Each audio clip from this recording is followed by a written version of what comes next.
அருண் ஒரு சின்னஞ்சிறு கிராமத்தில் வசித்து வந்தான். அந்த கிராமம் தூசி நிறைந்த சாலைகளுக்கும் வறண்ட நிலங்களுக்கும் இடையில் அமைந்திருந்தது. பெரும்பாலான குடும்பங்கள் பயிர் வளர்ப்பதற்கே போராடிக் கொண்டிருந்தன. கல்வி என்பது அவர்களால் வாங்க முடியாத ஒரு ஆடம்பர பொருளாக இருந்தது. எனக்கு பெரிய பெரிய கனவுகள் இருந்தன. கிழிந்த பாடப்புத்தகங்களில் மருத்துவர்களையும், இரவு வானத்தில் மின்னும் நட்சத்திரங்களில் விஞ்ஞானிகளையும் கண்டேன். கிராம எல்லைகளுக்கு அப்பாற்பட்ட வாழ்க்கையை நான் விரும்பினேன். அவனுடைய வகுப்புத் தோழர்கள் அவனை பார்த்து ஏளனமாகச் சிரித்தார்கள். அவனுடைய கனவுகள் இந்தச் சிறிய உலகத்திற்கு மிகப்பெரியவை என்றார்கள். ஆனால் அருண் தன்னுடைய கனவுகளை விடவில்லை. வறுமையிலிருந்து விடுபடுவதற்கான ஒரே வழி கல்விதான் என்று அவன் நம்பினான். மங்கலான மண்ணெண்ணெய் விளக்கின் கீழ் படித்தான்.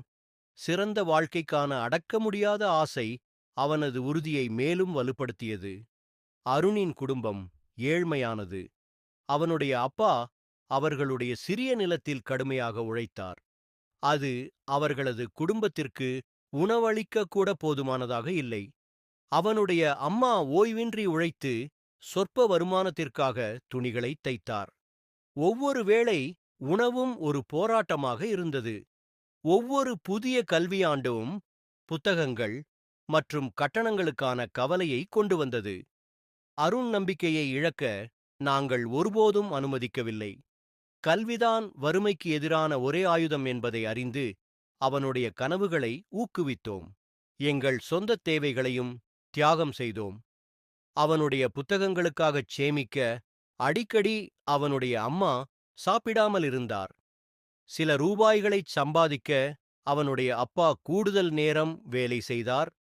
அருண் மீதான அவர்களின் அன்பு அவன் மனதில் வைத்திருந்த கனவுகள் போல பறந்து விரிந்ததாக இருந்தது. அருண் அசைக்க முடியாத கவனத்துடன் படித்தான். கிராமப் பள்ளியில் முதல் மாணவனாக தேர்ச்சி பெற்றான். அவனுடைய ஆசிரியர்கள் அவனுடைய திறமையை அங்கீகரித்தார்கள். அவர்கள் அவனை பெரிய கனவு காணவும், நகரத்தை நோக்கி இலக்கு வைக்கவும் வலியுறுத்தினர். கல்லூரிகள் மற்றும் வாய்ப்புகளுடன் கூடிய நகரம் வெகு தொலைவில் உள்ள ஒரு உலகம் போல தோன்றியது. எங்கள் கிராமத்தில் உயர்நிலைப் பள்ளி இல்லை. அருகிலுள்ளது கிலோமீட்டர் தொலைவில் இருந்தது. அதுவும் கால்நடையாகச் செல்ல வேண்டிய ஒரு கடினமான பயணம். ஆனால் நான் சோர்ந்து போகவில்லை. அருண் ஒவ்வொரு நாளும் மணிக்கணக்கில் நடந்தான். கொளுத்தும் வெயிலையும் கொட்டும் மழையையும் தாங்கினான். தன்னுடைய கனவுகளை நோக்கிய நீண்ட, கடினமான ஏறுதலின் தொடக்கம் இதுதான் என்பதை அவன் அறிந்திருந்தான். அருண் உயர்நிலைப் பள்ளியில் சிறந்து விளங்கினான்.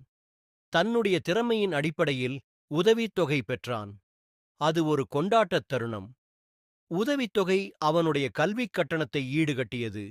ஆனால் நகரத்தில் வாழ்க்கைச் செலவுகள் எதிர்பாராத சுமையாக இருந்தது. நான் சிறிய வேலைகளைச் செய்தேன். இளைய மாணவர்களுக்கு பாடம் சொல்லிக் கொடுத்தேன். இரவு வெகுநேரம் வரை வேலை செய்தேன். படிப்பு மற்றும் வேலையின் அழுத்தம் அவனை பாதிக்கத் தொடங்கியது. அவன் மெலிந்து சோர்வடைந்தான். ஒரு காலத்தில் அவன் கண்களில் இருந்த பிரகாசம் சோர்வால் மங்கிப்போனது. என்னுடைய இறுதி ஆண்டில் ஒரு முக்கியமான தேர்வில் தோல்வியடைந்தேன். அந்த தோல்வி என்னை மிகவும் பாதித்தது. அவன் மீது விரக்தி சூழ்ந்தது. அவனுடைய கனவுகள் அவன் கண்முன்னே சிதறுவது போல் தோன்றியது. தன்னை நம்பிய அனைவரையும் ஏமாற்றிவிட்டதாக அவன் ஒரு தோல்வியாளனாக உணர்ந்தான். மனச்சோர்வடைந்த அருண் தனது கிராமத்திற்கு திரும்பினான். பழக்கமான காட்சிகளும் ஒலிகளும் அவனுக்குச் சிறிதும் ஆறுதல் அளிக்கவில்லை. தன்னைத்தானே பரிதாபப்பட்டுக் கொண்டு தன்னுடைய அறையில் அடைந்து கொண்டான். அவனுடைய விரக்தியை உணர்ந்த அவனுடைய அம்மா அவன் அருகில் அமர்ந்தார். அவளுக்கு வார்த்தைகள் தேவையில்லை. அவனை இறுக்கமாக கட்டிப்பிடித்து அவனுடைய தலைமுடியை தன்னுடைய கரடுமுரடான கைகளால் வருடினாள். உன்னுடைய பயணத்தை நினைவில் கொள் அருண். உன்னுடைய அசைக்க முடியாத மன உறுதியையும் நாம் அனைவரும் செய்த தியாகங்களையும் நினைவில் கொள். தோல்விகள் தடைகள் அல்ல, அவை படிக்கட்டுகள். அவளுடைய வார்த்தைகள் அவன் காயப்பட்ட மனதிற்கு ஆறுதலளிக்கும் மருந்தாக இருந்தன. அவனுடைய சொந்த பலத்தையும் அவன் உள்ளே எரிந்த நெருப்பையும் அவள் அவனுக்கு நினைவூட்டினாள். அதை அணைக்க அவள் விடமாட்டாள். தன்னுடைய தாயின் அசைக்க முடியாத நம்பிக்கையால் புத்துணர்ச்சி பெற்ற அருண் மீண்டும் எழுந்து நின்றான். தன்னுடைய தவறுகளிலிருந்து பாடம் கற்றான். முன்பை விட உறுதியுடன் நகரத்திற்குத் திரும்பினான். ஒரு பகுதி நேர வேலை கிடைத்தது. வேலையையும் படிப்பையும் சமநிலைப்படுத்தி தன்னுடைய நேரத்தை நன்றாக கையாண்டான். இந்த முறை அவன் தயாராக இருந்தான். நான் என்னுடைய தேர்வுகளில் சிறப்பாக தேர்ச்சி பெற்று கௌரவத்துடன் பட்டம் பெற்றேன். ஒரு நல்ல வேலை கிடைத்தது. இறுதியாக என்னையும் என் குடும்பத்தையும் காப்பாற்ற முடிந்தது. அவன் தன்னுடைய பெற்றோரை நகரத்திற்கு கொண்டு வந்தான். தன்னுடைய வெற்றியில் அவர்களும் பங்கு கொள்ள வேண்டும். இவ்வளவு தியாகம் செய்த அவர்கள் இறுதியாக ஆறுதலை அனுபவிக்க வேண்டும் என்று அவன் விரும்பினான். அருண் தன்னுடைய வேர்களை ஒருபோதும் மறக்கவில்லை. தன்னுடைய கிராமத்தின் போராட்டங்களை அவன் அறிந்திருந்தான். தன்னுடைய கிராமத்தில் ஒரு பள்ளியைத் தொடங்கி ஏழை குழந்தைகளுக்கு இலவச கல்வியை வழங்கினான். வளங்களையும் வாய்ப்புகளையும் வழங்கினான். வறுமைக்கு எதிராகத்தான் பயன்படுத்திய ஆயுதத்தால், கல்வியால் அவர்களுக்குச் சக்தியளிக்க விரும்பினான்.